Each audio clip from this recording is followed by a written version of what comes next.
La puerta se cerró detrás de mí con un eco que resonó durante varios minutos, como si el edificio mismo hubiera suspirado. Era mi último día como guardia nocturno de la Casa de las 7 Chimeneas. Y después de 3 años vigilando estos pasillos, finalmente entendí por qué nadie había durado más tiempo que yo en este puesto. Muy buenas noches, comunidad de relatos sobrenaturales de medianoche. Esta noche les traigo la historia documentada de uno de los edificios más enigmáticos de Madrid. Un lugar donde la historia oficial y los testimonios sobrenaturales se entrelazan de manera inquietante. Los guías nos recuerdan que hay lugares donde el pasado permanece vivo, donde las piedras absorben los ecos del tiempo y donde la realidad se vuelve más delgada. Los invito a relajarse, a cerrar los ojos y a acompañarme en este recorrido por los archivos históricos y los testimonios de quienes han vivido lo inexplicable. Si esta investigación los conmueve, suscríbanse a nuestro canal, porque la verdad merece ser compartida, y su like ayuda a que más personas encuentren estos relatos documentados. Comencemos con la historia de la Casa de las 7 Chimeneas. La Casa de las 7 Chimeneas se encuentra en la Plaza del Rey número 5, Madrid. Una construcción del siglo XVI, encargada por Pedro de Zúñiga y Avellaneda durante el reinado de Felipe II. Lo que pocos saben es que los planos originales muestran únicamente 6 chimeneas. La séptima fue añadida sin documentación oficial que explique el motivo. La casa fue habitada por Elena de Céspedes, una dama de la corte de legendaria belleza, viuda del capitán Diego de Céspedes. Elena era una mujer culta que hablaba latín y francés. Su biblioteca contenía más de 300 volúmenes, una colección extraordinaria para su tiempo. Pero la historia de Elena termina abruptamente. Los documentos oficiales registran su muerte como causas naturales. Pero hay una peculiaridad inquietante: su cuerpo nunca fue encontrado. El acta de defunción solo menciona que la señora Elena ha pasado a mejor vida, sin especificar lugar ni fecha exacta. Durante los siglos siguientes, las familias que intentaron habitar la casa raramente permanecieron más de 2 años. Los contratos de alquiler muestran un patrón extraño. Las restricciones siempre mencionan motivos de salud familiar o traslado por necesidades laborales. Nunca las verdaderas razones. Una familia abandonó súbitamente la casa, dejando todas sus pertenencias. La madre escribió en una carta privada: cada noche escuchábamos pasos de tacones en el piso superior. Mi pequeña hija hablaba con la señora bonita de blanco. Decía que Elena le contaba historias y estaba triste porque no podía encontrar sus cartas. Los vecinos también reportaban fenómenos extraños. Una monja del convento cercano observaba desde su ventana una luz tenue que se movía por las habitaciones superiores. Música nocturna que brotaba de la casa vacía, y una dama caminando por el tejado durante las noches de luna llena. El evento más documentado ocurrió durante las reformas. El arquitecto encargado dejó un diario detallado. En la 7ª chimenea encontraron restos humanos. Un esqueleto completo junto con joyas que coincidían exactamente con las descripciones de Elena de Céspedes, pero el cráneo mostraba fracturas que sugerían violencia. Un detalle que nunca se hizo público, y aquí es donde la historia toma un giro aún más extraño. Después del descubrimiento, los fenómenos sobrenaturales no cesaron. se intensificaron durante el siglo XX. La casa albergó diversas instituciones oficiales y los testimonios sobrenaturales se volvieron más detallados. En la época de la Guerra Civil, cuando el edificio servía como archivo militar, los soldados no podían completar sus guardias nocturnas. Reportaban constantemente los mismos fenómenos: pasos en las plantas superiores, puertas que se abrían solas y una presencia femenina observando desde las ventanas. Un soldado pidió ser relevado después de que una dama vestida de blanco se le apareciera en el pasillo.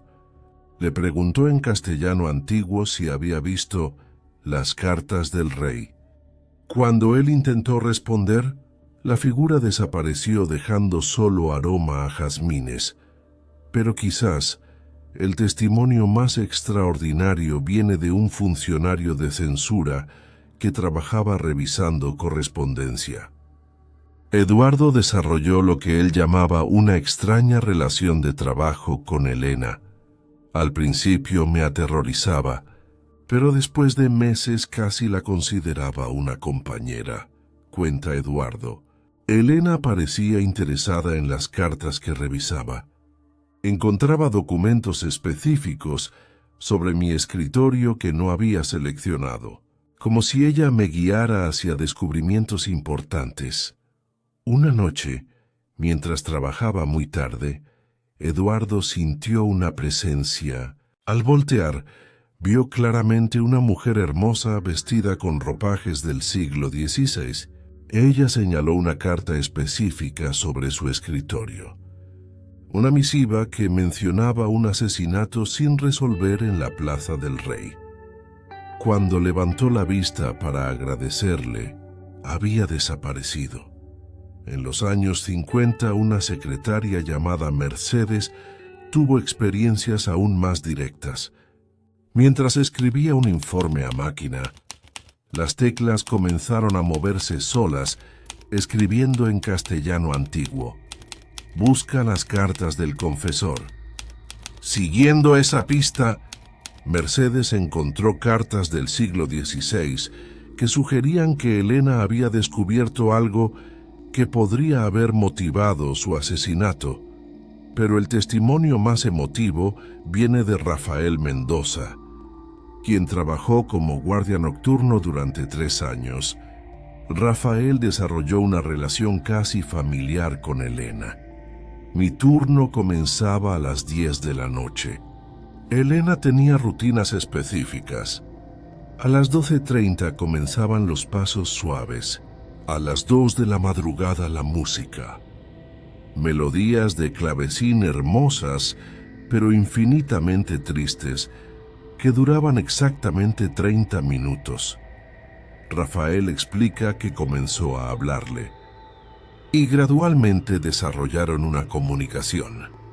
Cuando entraba a su habitación, el aire se calmaba, como si ella apreciara la compañía, y cuando tenía que irme escuchaba un suspiro de tristeza. Su experiencia más intensa ocurrió una noche fría. Llevó una silla a la habitación de Elena para hacerle compañía. Se sentó y comenzó a leerle el periódico. Sentí una presencia muy cerca, como si alguien se hubiera sentado frente a mí. Y por un momento vi la silueta de una mujer hermosa que me sonreía con gratitud. Pero es en el siglo XXI donde los testimonios se vuelven realmente extraordinarios. La tecnología moderna ha permitido documentar fenómenos que antes solo existían en relatos. María González trabajó como coordinadora de archivos históricos durante 5 años y desarrolló la relación más intensa con Elena desde los tiempos de Rafael. Desde mi primera semana supe que no estaba sola, cuenta María. Los ascensores funcionaban solos, subían y bajaban vacíos. Los sistemas de seguridad registraban movimiento en habitaciones desocupadas. María trabajaba en lo que había sido el estudio de Elena. Elena tenía horarios específicos. Cerca de las 9 de la noche sentía un cambio en la temperatura. Luego el aroma a jazmines llenaba mi oficina. Después pasos suaves y el crujido de seda. Lo más extraordinario comenzó con su computadora. Una noche las teclas empezaron a escribir solas palabras en castellano antiguo. Busca en la biblioteca. Tercer estante, detrás de Garcilaso. María siguió las instrucciones y encontró manuscritos perdidos. Cartas personales de Elena que revelaban detalles nunca publicados. Durante 5 años, Elena me ayudó a descubrir documentos perdidos, guiándome hacia ubicaciones específicas, como si conociera cada rincón mejor que los bibliotecarios. La experiencia más intensa de María ocurrió en Navidad. Trabajaba sola cuando escuchó música de clavecín.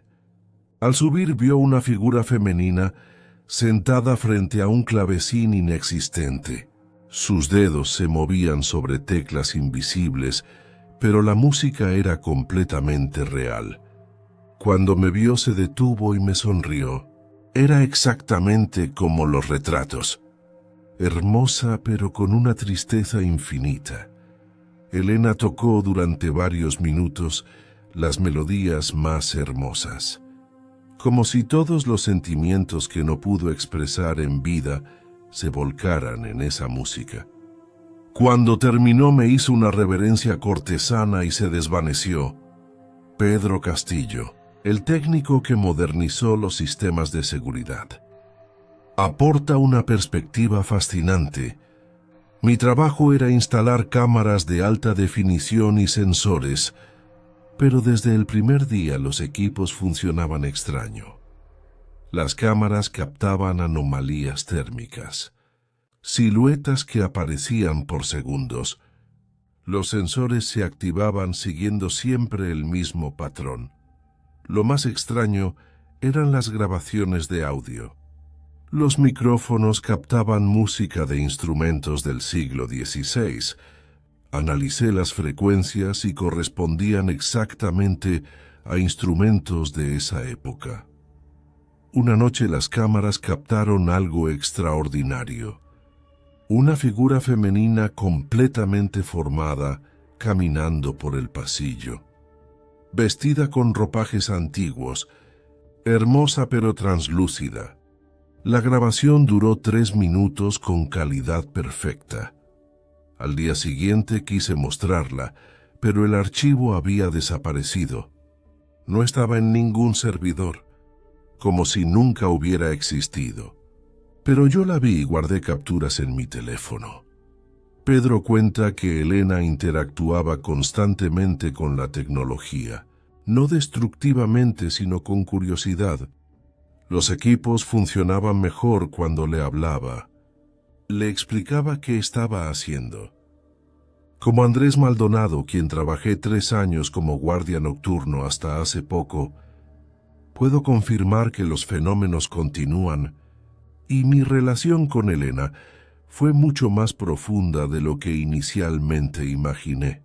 Las cámaras de seguridad captan regularmente anomalías, figuras translúcidas que aparecen por segundos, luces que se encienden sin explicación, y múltiples veces la silueta clara de una mujer observando desde las ventanas superiores. Durante mi primer mes, traté de mantener una actitud escéptica. Pensaba que los testimonios anteriores eran exageraciones, pero Elena no tardó en hacerse presente. Todo comenzó la 3ª semana. Hacía mi ronda nocturna cuando escuché pasos clarísimos en el piso superior. Pasos de tacones que caminaban lentamente por el pasillo principal. Subí inmediatamente con mi linterna, pero encontré los pasillos vacíos.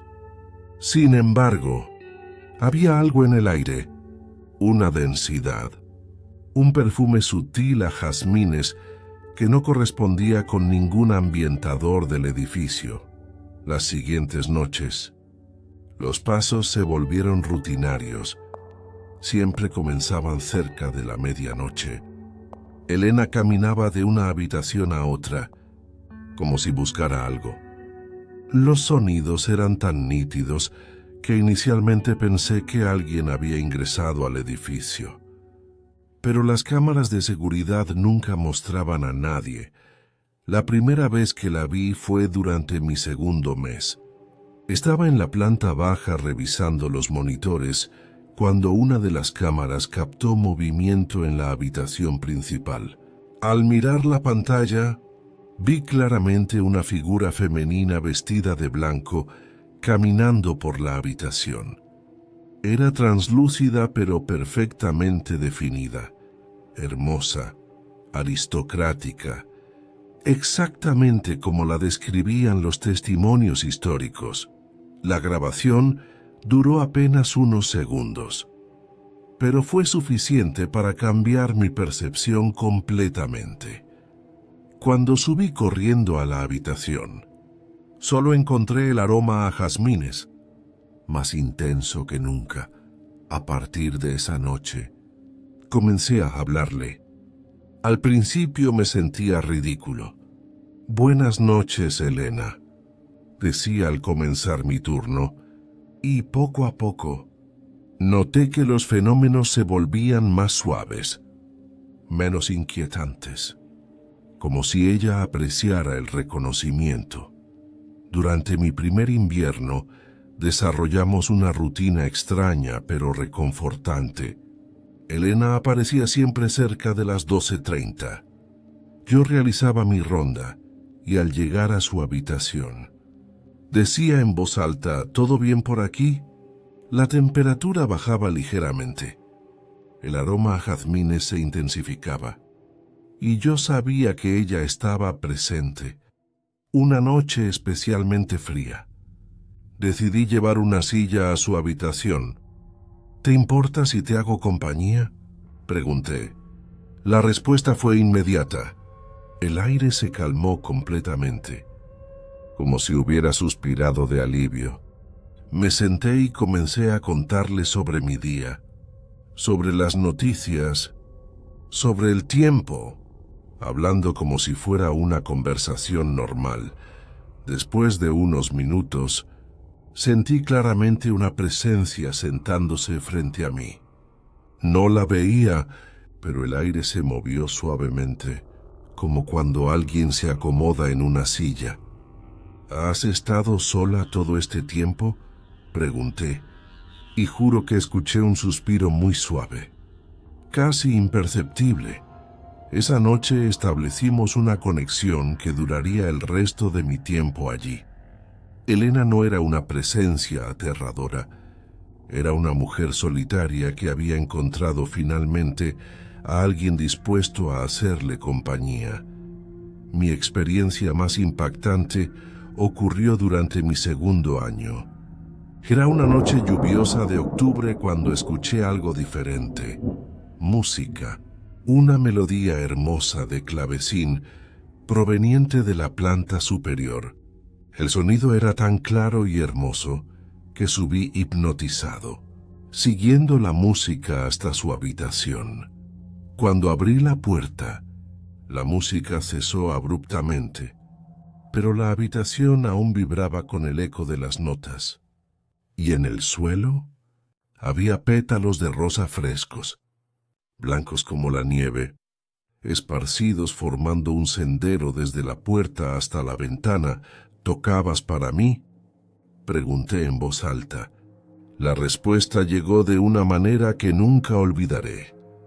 Los pétalos se movieron suavemente, como tocados por una brisa inexistente, formando un patrón circular, como si alguien hubiera caminado alrededor de ellos. Desde esa noche, Elena comenzó a tocar para mí regularmente, siempre la misma hora.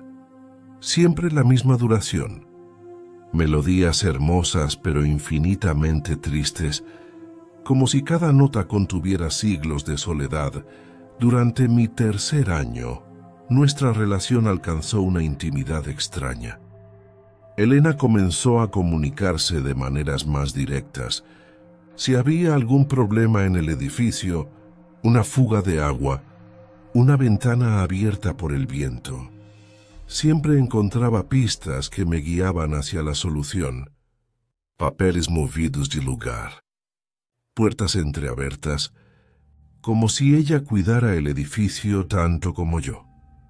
Una noche encontré sobre mi escritorio un documento que no había estado allí. Una copia de una carta del siglo XVI, escrita en una caligrafía delicada. Era una carta de amor, dirigida a Elena, firmada simplemente como tu devoto admirador.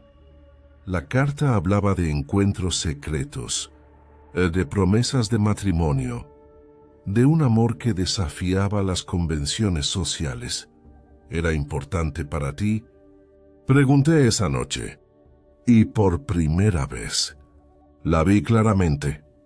Elena se materializó lentamente frente a mí, hermosa como una pintura renacentista, pero con ojos que contenían 4 siglos de tristeza. Asintió suavemente, tocó su pecho con la mano y desapareció dejando el aroma de jazmines. Pero mi experiencia más intensa fue en mi última noche de trabajo. Había decidido hacer una ronda completa como despedida personal.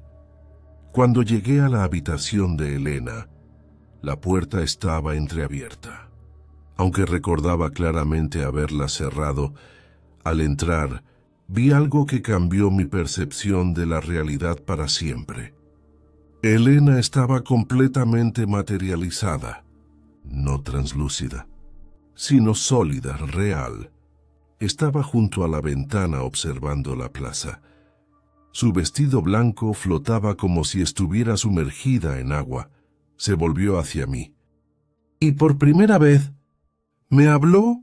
Su voz era suave, melódica, con un acento aristocrático que ya no existe.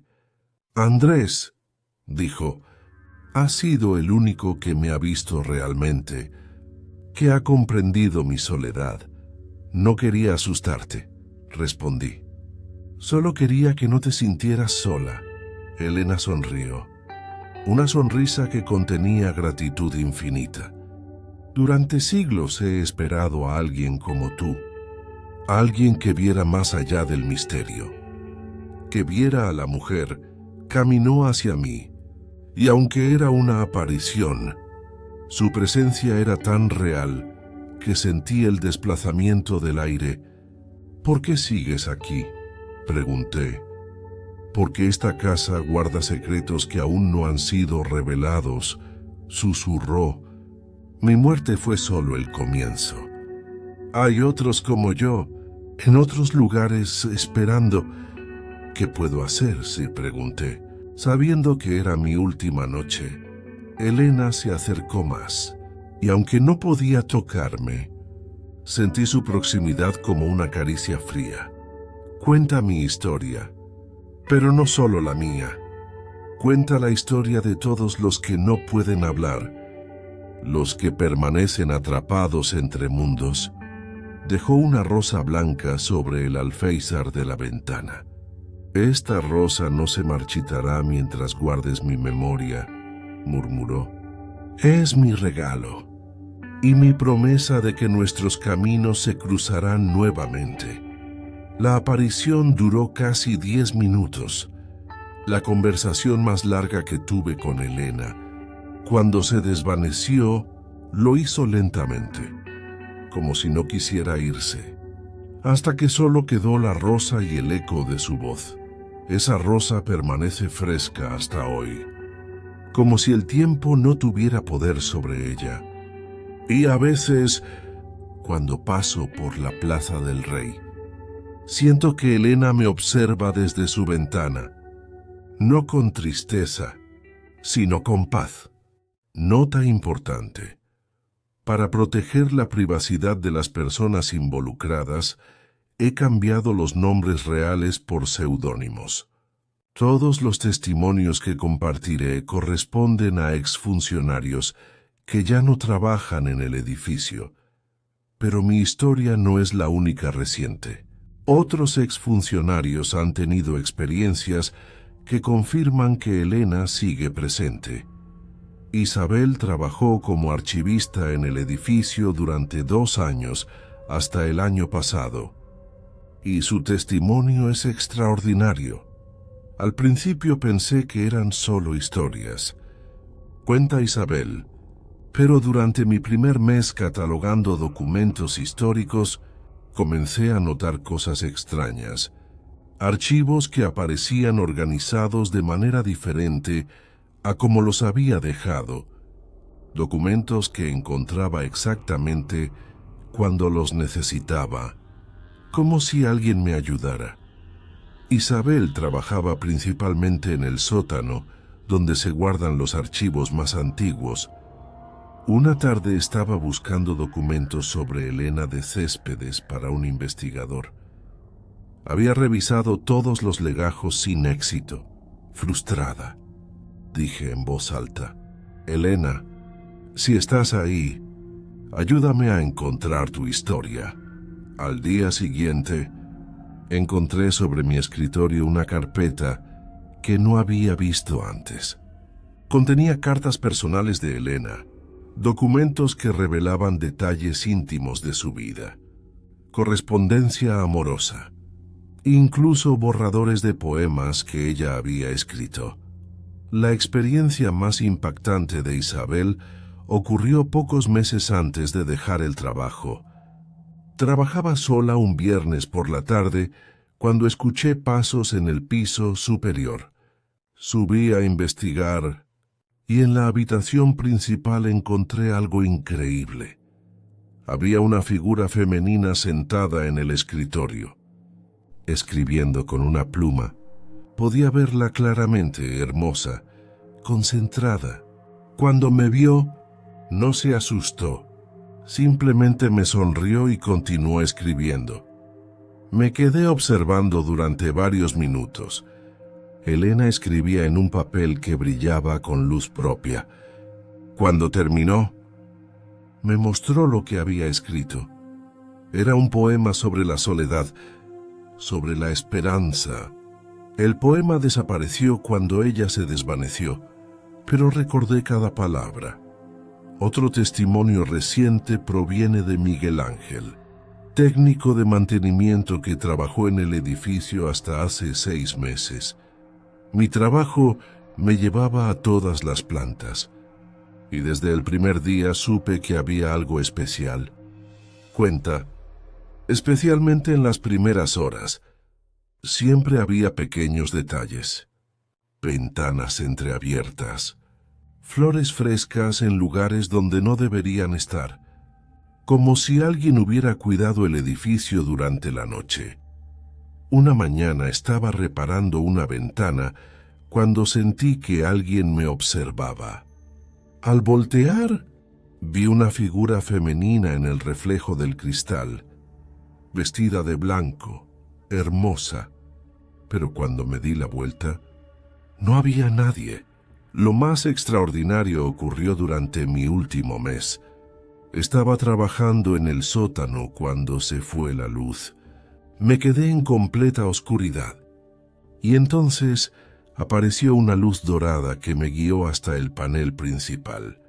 Cuando logré reparar el sistema, encontré una rosa blanca sobre mi caja de herramientas. Actualmente la Casa de las 7 Chimeneas funciona como Subsecretaría de Cultura. Los trabajadores actuales conocen la historia del edificio y han aprendido a convivir con su legado. Pero hay algo que Elena me reveló en nuestra última conversación. Esta casa guarda secretos que van más allá de mi muerte. Hay otros como yo, en otros lugares, esperando que alguien cuente su historia. Después de que mi testimonio se hiciera público, recibí múltiples contactos. personas que han tenido experiencias similares en otros edificios históricos de Madrid, un restaurador reportó haber encontrado cartas que se desintegraban al tocarlas en el Palacio de los Duques de Alba, susurros en habitaciones vacías y apariciones que señalaban ubicaciones específicas. Una bibliotecaria describió experiencias casi idénticas en la Biblioteca Nacional, una presencia femenina que la guiaba hacia documentos perdidos, música antigua en salas vacías y el constante aroma de jazmines. Hay verdades que el tiempo no puede enterrar, voces que el silencio no puede acallar, justicias que trascienden la vida y la muerte. Elena de Céspedes nos enseña que el pasado no es un libro cerrado, sino un eco que resuena en el presente. Su historia permanece como testimonio de que detrás de cada edificio histórico hay vidas reales, pasiones, tragedias y a veces presencias que trascienden la muerte. Pero me pregunto, ¿han sentido ustedes esa sensación de no estar solos en lugares históricos? ¿Han percibido ecos del pasado que la razón no puede explicar? ¿Han vivido experiencias donde el tiempo parecía funcionar de manera diferente? Los invito a compartir sus experiencias, porque tal vez entre todos podamos comprender mejor esos lugares donde la historia cobra vida propia. Si tuvieran la oportunidad de conocer una verdad oculta durante siglos, una verdad que podría cambiarlos para siempre, ¿tendrían el valor de buscarla? Hasta la próxima medianoche, que las sombras los acompañen, pero nunca los atrapen,